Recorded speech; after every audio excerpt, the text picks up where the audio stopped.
You're listening to the AFTERBUZZ TV network, now the largest new media platform on the web, and your #1 source for after-show entertainment. Very good, Dean Johnson. From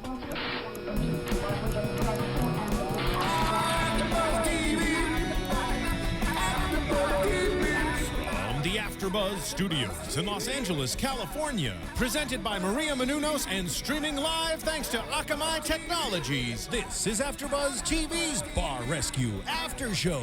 We'll break down tonight's episode and get you all the latest news and gossip. And now, another post-game wrap-up show for your favorite TV show. It's AFTERBUZZ TV's Bar Rescue After Show. If you get in trouble, bring it home to me. Whether I am near you or... Hi guys, welcome to tonight's Bar Rescue After Show, Season 4, Episode 2, or Season 3, Episode 12. I'm not quite sure, but we're going to go Season 4, Episode Or just 2. another great episode of Bar Rescue. Exactly. Critters and Quitters. Oh, I have so much to say about this episode. I don't think I've been this angry at a bar rescue in a long time. Interesting. And of course, you are Dorinda Barker. Yes, I'm Dorinda Barker, guys, and this right over here, Phil Svitek There you joining go. all alongside. Kevin Undergaro could not personally be here, but I wanted to open up this episode by reading his thoughts. Give me a moment because there's definitely a lot of them, and then we'll get into our normal format of the show. But I wanted to open up with Kevin right off the bat. Which, by the way, if you're wondering, he is out promoting his and Maria Menounos' reality show called Chasing Maria Menounos, which premieres tomorrow night on Oxygen. That's March 18th at 10/9 Central. Definitely check it out. Watching that. It's a great companion piece to Bar Rescue. Yay! Anyway, so here is Kevin's thoughts. The owner seemed like another example of a problem drinker, and as I always say, there is a level of narcissism that goes with that. The fact that he was so distant to his own son initially and almost scoffed at the idea of him getting into the business was an example. More to my point was his, quote, deal to sell the bar for $300K. It was not a legal deal, which may have been ignorance on his part, and it may have been based on where the bar was successful. But at the end of the day, it was far beyond what the bar was worth and a screw job of a deal. If the bar sales exploded, he could rip the deal up, and if the bar tanked further, he would hold her, someone unable to lawyer up to that awful deal. He knew that. The son was neebish, negative, and a complainer. He lacked charisma needed for leadership, it appears. I would not want to work for him. However, I think he would take better control of the bar and hammer the nails the father wouldn't want to take care of. The girl/would-be owner was Sunshine Committee, a term I use for people like her who shine and are positive. I'm so glad that John literally saved her life. He helped her avoid a lifetime of bad credit and emotional suffering. I don't say that lightly. She would have never recovered. Furthermore, a life in a smoker's bar would inevitably lead to health issues.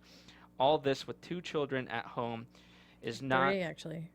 Was it 3? Yeah, she had 3. Interesting. Okay. But even 2 is still not a burden, but it's a lot. Absolutely.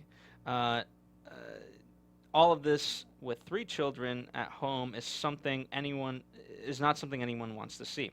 Knowing what a passionate and hard worker she is, it would be a wasteful tragedy. In a new bar, she'll make great tips without the burden. Lastly, she is someone a would-be bar owner could invest in. If I had a dream to open a bar but didn't have the 7 days a week to spend there, this is someone I could give 50% equity to. I wouldn't be surprised if John doesn't stay in touch with her. Furthermore, this is one of the few bars, along with the Cockroach Bar, that I would not want to drink in or visit. John made all the right changes, but a smoking bar makes me want to vomit. Cigarette smoke and drinking increases the hangover rate and leaves such an odor on your clothes and hair. Also, people who drink and smoke heavily are usually not the most positive and cheerful of folk. A bar with that theme is a pass for me. As far as John's work, he made the bar beautiful, but the fact that he saved that girl's life and got the father and son back together was yet another Taffer stroke of genius. All is more evidence that John's talents transcend bar and restaurant science. Yes. So there you have it. There you go. There you go. Well, guys. So let's get into your initial thoughts. My initial thoughts? Oh my gosh. All right.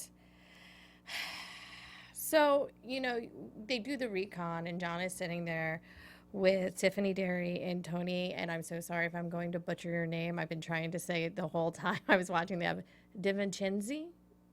Is that correct? I think that's the way to say it. And if I'm butchering it, I'm so sorry. And they're sitting in the car, and they're watching what is going down, and everything about it was just making me ill, to the point that Bill wanted everybody to drink, to the point of basically of obliterating themselves. He wanted them to overpour. That was his thing. He wanted everyone to overpour. He didn't care. He wanted poor Shauna. Well, I don't know if she's poor Shauna, but Shauna, she couldn't even talk. Like, basically, she wasn't. She couldn't even work. She was so drunk, and to have that. But she was. I gotta say about her. She was a willing participant. She was. She spoke the truth. I mean, I gotta get. You know, I what is liked it? her. What's the saying? Drunken mind speaks sober truth, or something like that. Oh yeah, oh yeah. If you want anyone to tell you the truth, you give them a few drinks, and they will tell you how they feel about you. And that's why, John was really, and that, I give him credit because he was like, all right, let's figure this out. Yeah. And I mean, so you have that going on. You have he had two couples. First, this is a members only bar and grill. It's Casey's Bar and Grill. It's members only. It's supposed to be a smoking club. Interesting. But anyway, I'm not going to say anything about that. But, so you have to be a member. We have our first couple go in. They're non-members. And Albert, the bouncer, is at the door. And they're like, well, we're not members. Well, you can't come in. Instead of saying, this is what it takes for you to become a member. This is what the price is. And you know what? You can come back another time. And then you can pay up, be a member, and then come back another time. Or, there are so many things he could have done. Or you're not a member. Why don't you try it out tonight, see if you like it. If you want to become a member, this is what we have to offer. That's what I probably would have had, or whatever the case may be.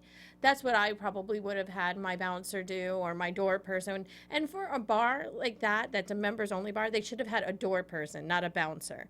A bouncer is separate from a door person. Somebody who knows who your members are and everything. So then we have our second couple come in. They're members. Woman orders a dirty martini. Now, if I'm correct, she did not say on the rocks, right? No. So she orders a dirty martini. Dear Shauna pours this martini, gives it to her, and but puts it in a pint glass or Collins glass. It's in a Collins glass, puts it in a Collins glass on the rocks, which anybody who's having a martini, if you're having it on the rocks, you're going to say on the rocks. If not said on the rocks, automatically is in a martini glass. Okay? Obviously, she doesn't know that. She then puts her hands in the olive jar after she has done smoking behind the bar, which is disgusting. I don't care if it's a smoking bar. Employees should not smoke behind the bar. I don't care. It's disgusting. And it's laziness. It just promotes laziness. Like, okay, you have nothing better to do but to smoke. Exactly. And you could tell she didn't want to deal with these people. She wanted nothing to do with them. She gave him the finger. Yes. Oh, my God. Oh, wait. They order a bacon cheeseburger, medium rare. She goes, I don't know what it's going to come out like. Might be medium rare. I don't know. What? Who says that to a customer? And a member on top of that. That's the thing. I would be paying. so mad if I had to be, it's one thing to go to a crap restaurant. I was going to say more explicit word, but crap restaurant where you're not, you just kind of go in, you're like, okay, I didn't know what I was getting into. But to be a member, you're like, I paid to be a part of this. Yeah, and then that's where we see, Liz shows up, sweet Liz. She shows up, she tells... Because this woman now, they ask for kamikaze shots. She throws him the finger Oh my God, at any other bar, she would have been out of there like Vladimir. Just gone. Gone, get out of my establishment. But no, this guy thinks it's funny, Bill. I'm pointing like Bill's like sitting next to me. He could be. We just don't know. But he's like encouraging all of this, thinking that it's funny. It is not funny. Liz then has to take her and set her aside and put her in the back. And as John's like, that's it, I'm going in. Lo and behold, the first thing I have ever seen in my life, except for when a horse walks into a bar, but they wanted that to happen. That's what something that they wanted to happen. They thought it would be fun. A raccoon runs across the bar, runs all over the place, leaving crap all behind, which was disgusting in its own self. Oh, He was the more, ooh. in terms of this, it was more absurd that people didn't react in a more, wow, what kind of, you know what I mean? It's not as if they've seen this raccoon for the first time. Oh my! Because if it was your first time, you'd be like, what is that? But everyone's like, oh, that just seems to be a neighborhood raccoon. That's the neighborhood. Whatever. We try to get rid of it. It's here.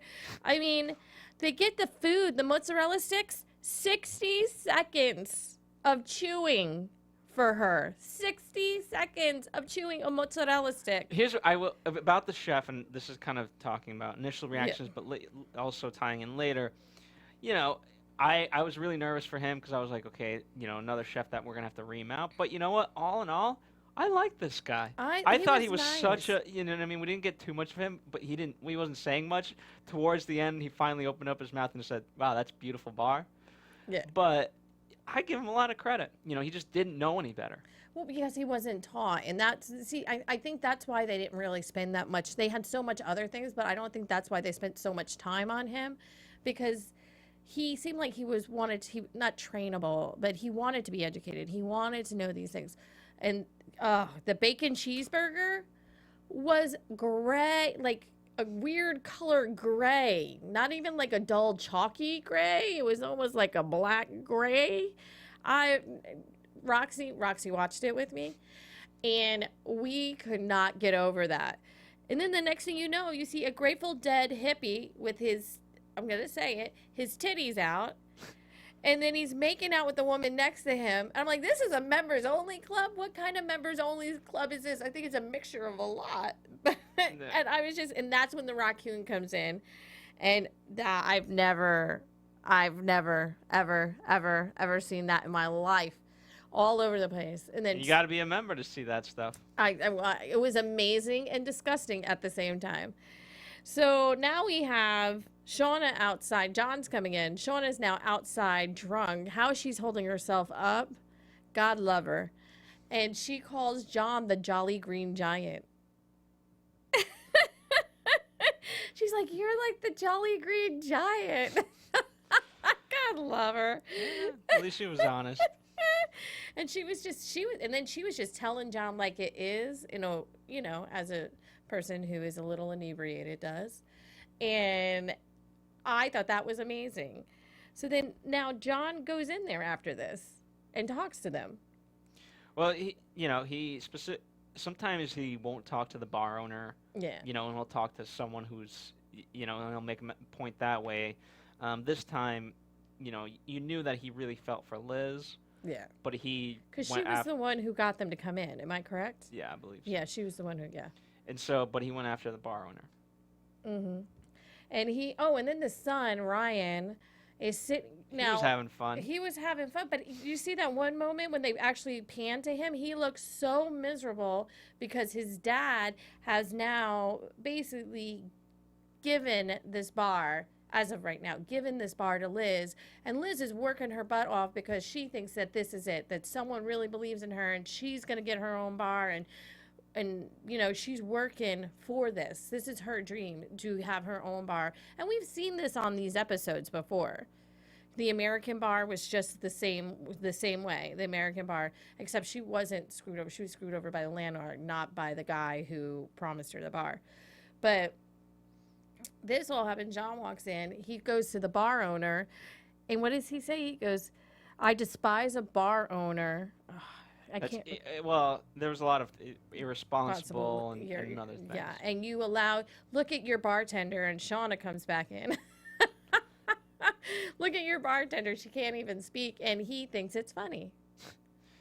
He's like, what? She's having fun. Exactly. What's the big deal? What's the big deal? So, of course, we have all of this we have all of this that's going on. And then, when does he apologize? Oh, he apologizes that night or that morning. He apologizes. No, John comes no back. way he apologized. No, he didn't apologize that night. No. So John's like, well, I'm leaving. You need to get yourself together. I'll be back in the morning. And they have the meeting like they always do. And they go through everything. And Bill apologizes to everyone for his actions and for the way he has been acting towards everybody, which I thought was pretty big of him. It was a nice start, unlike, it wasn't a full transformation, you knew that, but it was a step in the right direction. Yes, and you just wanted, like, for Liz, you wanted this to work for her. I didn't really care for him, even in the first few minutes I saw him, or we, not interact it, but we as the audience were able to interact and see everything that was happening. I really could care less about him. I cared more about her. Yeah, I 100%, because she was a hard worker, and she was willing to fight for this bar that was going downhill, and, as we later find out, she made the worst deal in the world. The worst. And even before we get to that, so they get into the kitchen, one of the few times they do go into the kitchen, and Tiffany Derry is then talking to the chef and the cook, and she just, it's not as gross as a lot of things, but it's something to be said. So the sludge that's coming off the little fryer that they have is disgusting. Like, there's so much sludge, which hence, did you see how it was boiling when they were doing the recon, when they ordered the mozzarella sticks, and how it was boiling up? Shouldn't have been, but there were so many layers of sludgy grease that they hadn't cleaned it, that's why that was all happening, and that's why the food was coming out the way it was. So they went through that, and she went through things with him about what they need to do. Here's my only knock on Liz, just even talking about this, is that, again, she's a very hard worker, but she didn't quite possess the leadership skills, and I think partly because she's never been taught them. Yeah. Partly because I don't think she was given the authority. No. Just quite, so many times we see it on Bar Rescue of like, hey, here's my right hand person. Okay, can I hire people? No. Can I fire people? No. Can I actually lead? No. You just have a weird title. And as far as she knows at this point, she's working her way to owning this bar. So she feels that she owns a part of this bar. She thinks that she owns this part of this bar, so she should be able to do. And it was even said that she's not allowed to do anything, basically, except for come in and work. Yeah, and that's what, in terms of this, like, if you really are stepping up where this is going to be your bar, I mean, it's you should do in such a way, you would hope, where you just basically, like, no matter what this bar owner is like, hey, the kitchen's going to be clean, no smoke, like, just take authority, and take ownership rather than, say, hey, one day I will have ownership. And that's the other thing. The moment that he says, you're buying into this place, or she says, I'm buying into, they make this agreement that she's buying into the place, she's eventually going to own it, and she's his star. That's what he kept saying, is the moment she should have, started to get I hate to say it, but more strength behind her. We'll just say that. More strength behind her. I was going to say something else, but that's a much better way to say it. More strength behind her. So then we go to the stress test. Oh, boy. Okay. They don't know table numbers. It's because they don't have they don't. It's not that them. There's one thing to be ignorant about table numbers. They don't have table numbers. They don't. They didn't have table numbers, so when the food's going out, nobody knows where the food's going with. Shauna's basically a wreck. Actually, I thought that they did pretty well on the whole with, like, getting drinks out. Nobody really complained about that. I mean, there was a little bit of weight, but not like we've seen in others that we've seen. We've seen some pretty bad stuff before. Okay, if you say so. I mean, well, comparably so. I mean, it still was bad. I'm not saying that it wasn't. It still was bad. And of course, they were overpouring and everything. And then once again, a raccoon is in the building. But even before that, because right, it just became such a weird separation of like, okay, and even for Johnny was like, raccoon aside, let's deal with the actual problems, because I didn't see the son step up. Did you? No, not at all. I didn't see the owner step up. No. Liz tried, but again, there was just no system in place, and partly, you have to kind of blame her again a little bit, because despite not having a leader, you should take that leadership if, again, the theory is that you're going to own this bar. Yes. And then I think they've all worked together a long time. You would think they would have once again, I've worked in bars where I've worked with people for a long time. You have a backhand with each other. A lot of times you don't even have to speak with each other to know what you're doing. Then there wasn't any of that. Practice makes permanent. And so for how many years they've been practicing idiocracy. I love that word. I love that movie too. And so they don't know what to do because they've never done it. No, they don't know what it's like. They come in, and I don't think that bar's ever been that busy because they were going out of business. I mean, if that bar was busy, they wouldn't have called John Taffer. Yeah. At the end of the day, if they weren't losing money, they wouldn't have called John to fix the problems, because they wouldn't have had problems. Even if you have problems, if you're making money, you don't think you have problems. That's just the truth of the matter. So we have all that. Which, by the way, slippery. Here's where it could have been a slippery slope. It would have been like a scam. Hey, new member. So you sign up tons of new members, and you do like a 6-month commitment deal. So then you're getting an income, and even though people aren't coming in, but again, that's dishonest business. So I'm glad we're not even, because it could have been just con artists in that regard. They were con artists in another way. But yeah, you're right, and I just think that it's, I don't know. I watched the whole episode, but I was just so not happy about this owner, and I think it just resonated in the whole episode. He doesn't, unlike the other people, right, that we know and love so well, such as the Pirates. Oh, I love the Pirates. Such as the Cockroach Man. Oh, play some Janet Jackson, and All In. Like, at least those guys, you just spot them and you're like, I hate you. I hate you right off the bat. This guy, I was like, well, what is he? Yeah, because you're not quite sure. And I also disliked him, and I knew something was wrong. I disliked him because why wouldn't you give the bar to your son? And your son is there all the time. That's where I had a problem. Yeah, I mean, And if your son wanted it so bad, he should have stepped up and became a man and said, I want this bar. This is the bar I want. It could have been a situation where, like, okay, hey, I'm going to take over this bar.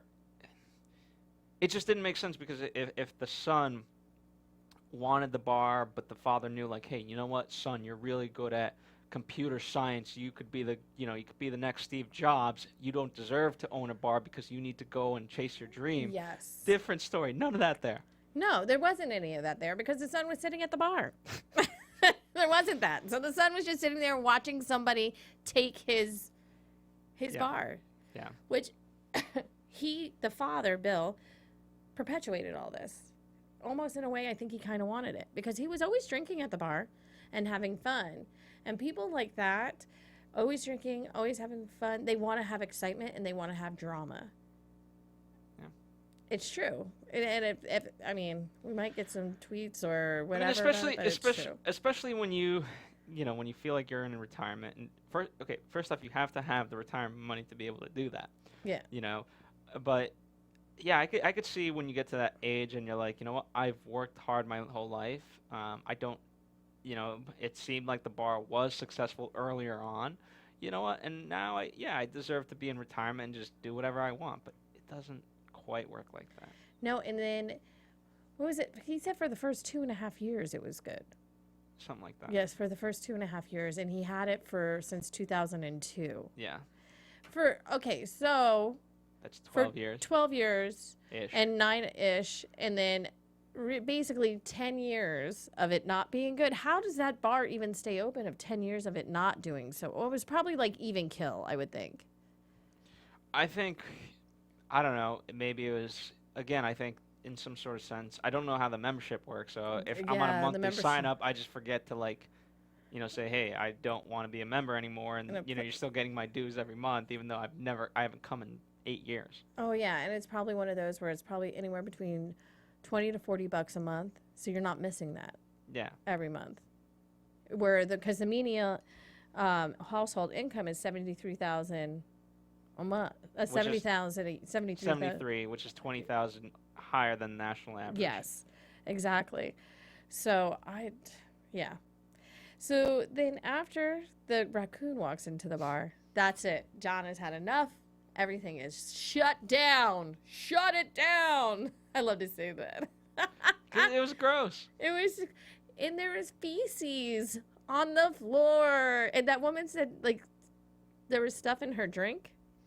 Yeah, I mean, because it crawled on the not the rafters, but you know what I'm saying. Yeah, you could see it in the ceiling. Yeah, and so that's literally shit is falling down. Yeah, and then Brian, the bartender, was like, we tried. They just don't leave. They're here. They're like part of the building. I'm like, oh, you didn't try. You didn't try, because you know what it's called? It's called you get the pet catcher, the dog catcher, or whoever. Pest control. Pest control. There you go. They call it pest control now, kids. You get the pest control people. They come. They get rid of them humanely, and then no more raccoons. Oh, what a novel idea. Oh, but this has been going on for years. How come no one thought about that? Too much smoke clouding up the brain cells. I guess, yeah, I guess that's what it is, because I was so annoyed with it all. But then they came up with some great ideas, because, of course, they have their meeting afterwards. John, Tiffany, and Tony. And Tiffany's like, we'll do a classy buffet. I love that. That's great. At first, I want to say, Roxy and I both looked at each other, and I'm going to say, I was like, they do that at strip clubs. What? They do. Which strip club am I not going to? Buffets at strip clubs. When? Oh, no, maybe not here in LA, but on the East Coast, they do. I'm going to throw it out. I've been to Exposed. I've been to Spearmint Rhino. I've been to a few of them. Well, you are missing out, because they do. I'm not lying. Like over at what is it? Heartbreakers. Over like in Jersey, in that East Coast area, they do buffets. I've never seen this. Breathless. Oh yeah, they do buffets, and they're pretty good. So I was thinking, like Roxy, I both looked at each other like, I don't know how this is gonna go down, but we'll see. Because maybe there's an idea to this whole it's a club, because I was like, what if you go to the Havana Club in Beverly Hills? Could you imagine if you went to the Havana Club in Beverly Hills with the cigar club, and Had a buffet? had a buffet? No, that doesn't. Well, anyway, I was wrong. Tiffany Derry, you did it right. The only She thing did that it worried right. me was the fact, when you have a buffet, and again, I didn't know the clientele. I thought, but John was right. I thought perhaps they would be like slobs. You know what I mean? And when just kind of people are left to their own accord. Well, come They on, can you make had a a guy mess. in a Grateful Dead T-shirt showing his boobies, making out with a woman. Why were you not gonna think that this clientele was not gonna be slobs? So that was my only concern for the buffet. Yeah, I mean, I didn't, but you did great. So I don't want to have you get mad at me, because it looked great. The food that they had prepared, and he did great. The chef did great. Again, I love this guy. He was so just middle. I don't know how to describe Even it. keel. Even keel. That's it. He was even keel. And then so Tony, gets a couple drinks to put together a raw burgundy, which I loved because it reminded me of Ron Burgundy. Yeah. Anchorman, and members only, which I liked, but I felt like everyone should have been wearing a jacket, members only. But and those drinks look great and it fit with the place. So then before we even go into the reveal, they start talking about Bill, Liz, and John start talking about her ownership and what this means to her. Now, I even said before we started, I'm like, Phil, you are going to have to help me with this because there was just so much going on, and that's something I really needed to watch twice, and I didn't, so forgive me. Okay, so in that sense, right, so she's in the hole as of now, $50,000. Okay. Right, like that's what she had to pay. And, it was working toward, and she had a monthly or weekly payment of $800 towards the bar to eventually pay off the bar for a value of around $300,000. Yes.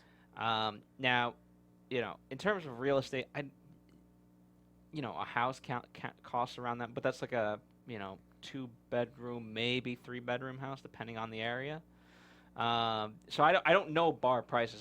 That's where for me it was a little bit more difficult. I only had John's word to go off of, but he said you could buy a bar for $200 easily. This is not worth the value. Is that with the liquor license? Again, I don't know.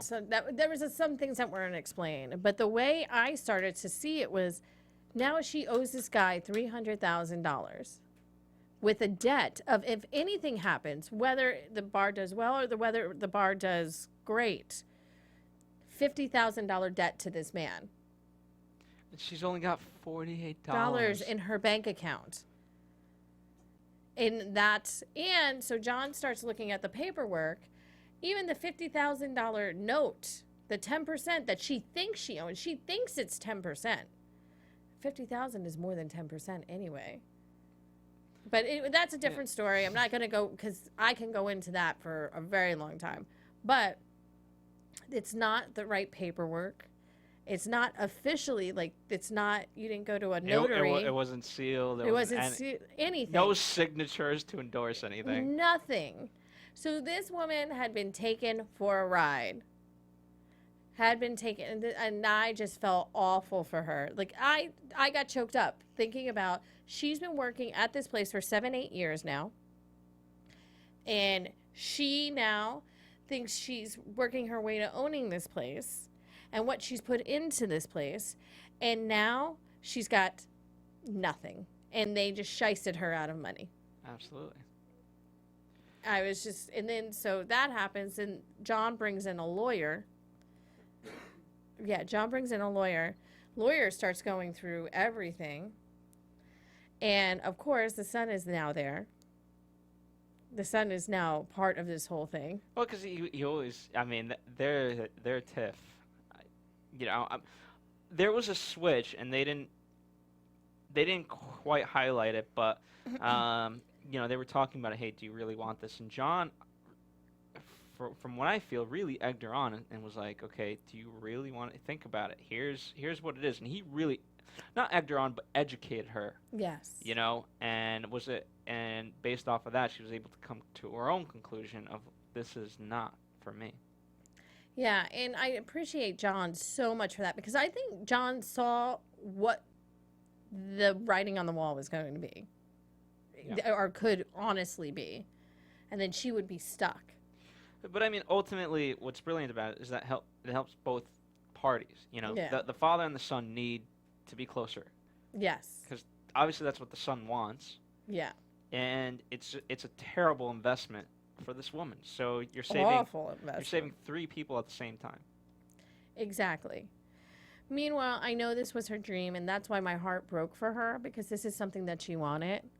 So when they all sat down and he asked her, is this really what you want? And then she said no, and then he rips up the paper from her. He rips up her debt. That was nice. Thank God. When she said no, I'm like, what is he going to do now? The lawyer could have got them out. I think the lawyer could have got her out of it, even because it could have, But they almost went against her there for a minute. So you got 2 people ganging up on one person. And here's the thing, when you deal with family, no matter how much they hate each other, at the end of the day, family is still family. And family will always come together. Especially when it comes to finances, when it comes to anything, any property, anything. family will always be family no matter how much you hate them the 5 minutes before that. Absolutely. And that's just, she was never going to win. Never going to win. And that's why I just felt so bad for her. But you know what? It's the best thing that It was the happened right to her. decision. It was absolutely.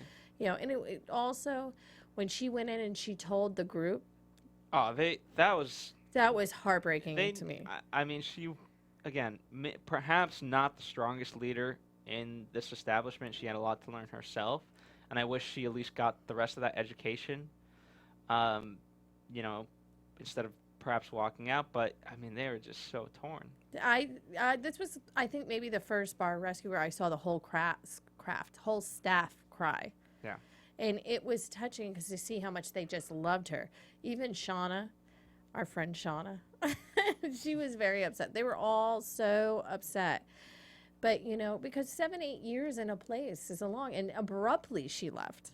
Yeah. It was abrupt. No one expected this to happen. They expected the whole notion going into that meeting was like, okay, let's figure this out so she takes over the bar.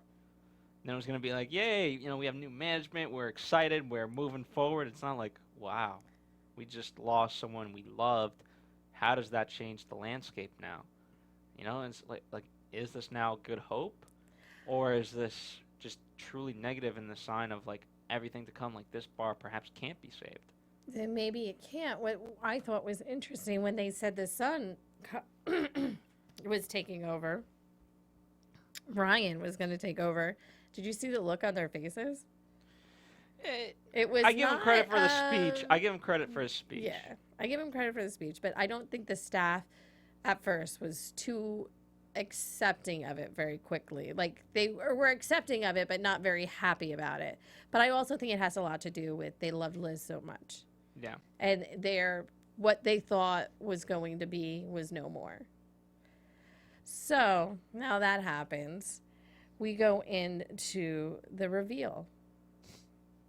What did you think? I thought it was great. I thought it was great for the type of establishment it was. And that's when I saw the buffet, and I was like, oh, this buffet is going to work. Because the way it was all set up, and each night they were going to have, like, a different theme. And I really liked that. I thought that was great. I liked that it was called Johnson County Line, right? Yeah. Yeah. The Johnson County Line. Members only club, right? Yep. And I love the outside. Because we did talk about that it was right next door to it was basically attached to a gas station, right? Pretty much. Pretty much. But it was perfect because a members only club, those kind of clubs, they're like that. So, but the way they had it all set up, I love the coloring. I love the darkness of it because a club a lot of times is dark on the outside because you want it to kind of be secretive in its own way. Yeah. And but it's inviting. You know, there was a huge difference between what it was and what it is because, you know, there's that mystique, right? Although I can't see into it, you know, just the lighting, right? It drew into the lettering there and whatnot. So I really love that. Yeah, and the other one, the KC Bar and Grill was very reminded me of my grandpa's bar. Even the lighting to get into the bar. So, I mean, the outside, the billboard, it was very, you know, VFW, which there's nothing wrong with the VFW. I like to hang out there, too. They're great, awesome. I've done a couple after hours there. But if I'm paying money to be a member of somewhere, I want something a little bit more. And that's what they did. What did you think of the inside? I loved it. I loved the tables. I loved where the buffet was. I loved that you can, you know, it's flipped over to a pool table. Yeah. It was absolutely cool. Absolutely cool. I really felt like the cook. Like, wow, this is awesome. Yeah, I liked it. I liked the coloring too, the way they colored it. And I love like the paint, the way they paint and everything. And their uniforms. Yes, because okay, did you think this? Because this is what I thought before when they did the reveal and they were walking in. The first thing I thought, if you're going to be a club, you need to have some kind of. They're going to have some kind of uniform. I was like, please let them have a uniform because this place is going to need it. It's a place now. If you have a club, you want it to have some kind of, not, you know, social.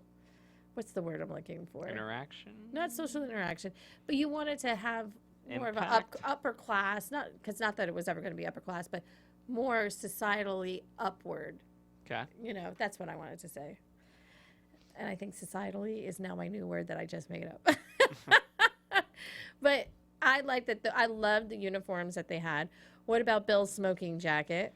I mean, I certainly learned about the smoking jacket and how it. I know. I love that. And again, this would be a little bit too much, but they had their vacations package, which brilliant.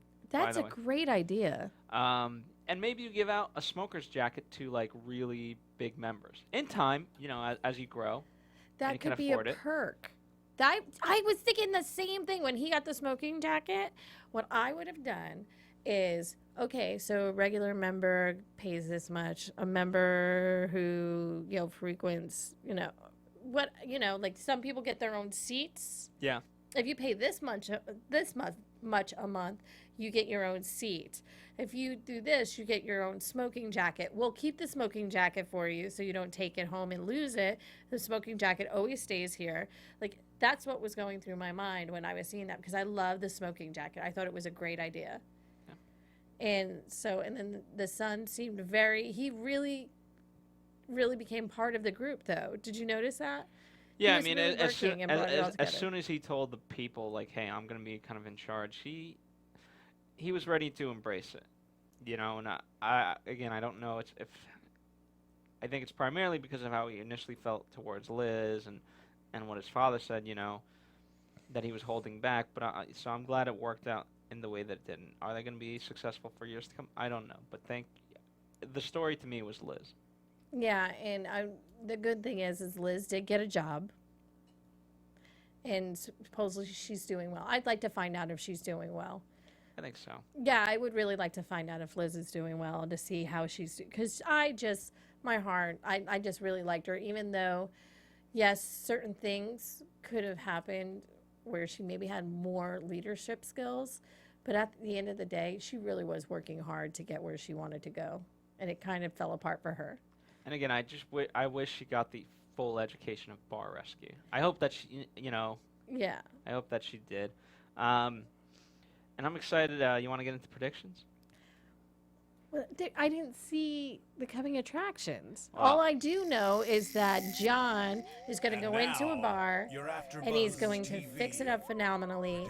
And not only fix it up phenomenally, make sure that the owner learns something new to make his business prosper. What I can say is that next week is going to be an amazing episode. And every episode is amazing. Yes. This one's just got a little bit of extra spice in it. Really? But is it going to be as amazing as the episode afterwards? The episode after the amazing episode with the little bit of spice is going to be even more amazing with extra spice. Okay. Why? Because I'm not. We're not allowed. Are we allowed to say it? Well, I think it's as of now, if the list order is correct. What is it? March 31st.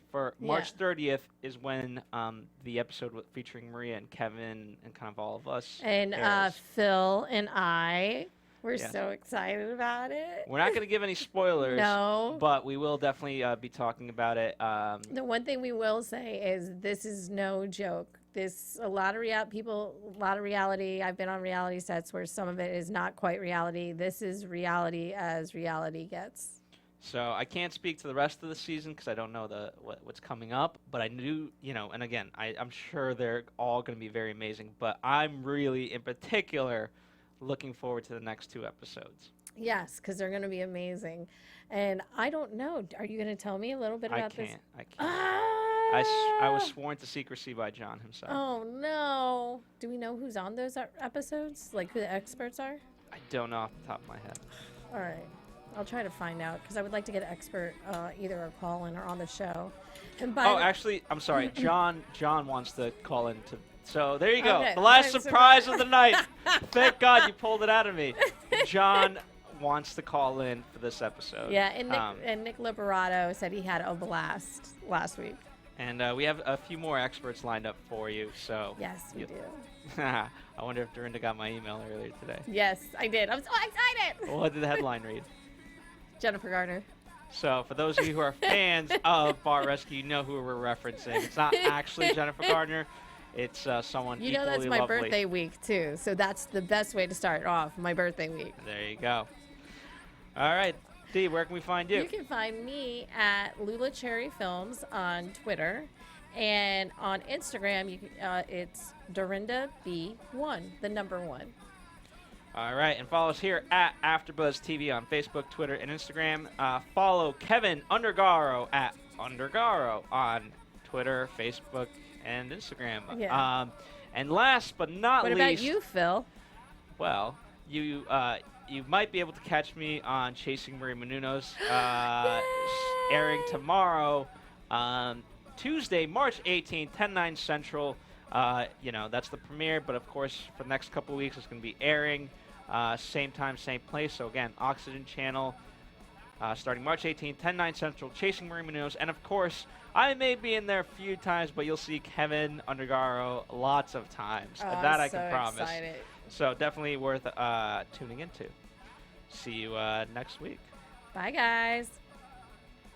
From executive producers Maria Menounos, Kevin Undergaro, Phil Svitek, and the entire AfterBuzz TV staff, we would like to thank you for listening to the AfterBuzz TV network. To watch or listen to other after shows and post comments or questions, be sure to visit AfterBuzzTV.com. I'm Sir Richard Wentworth, and this has been a presentation of AfterBuzz TV. Buzz you later. The views expressed herein are those of the hosts only and do not necessarily reflect the views of AfterBuzz TV or its owners or principals. Thank you for watching AfterBuzz TV on YouTube. For more of your favorite after shows and interviews, subscribe to our channel here, and be sure to share your opinion on the episode in the comment section below here.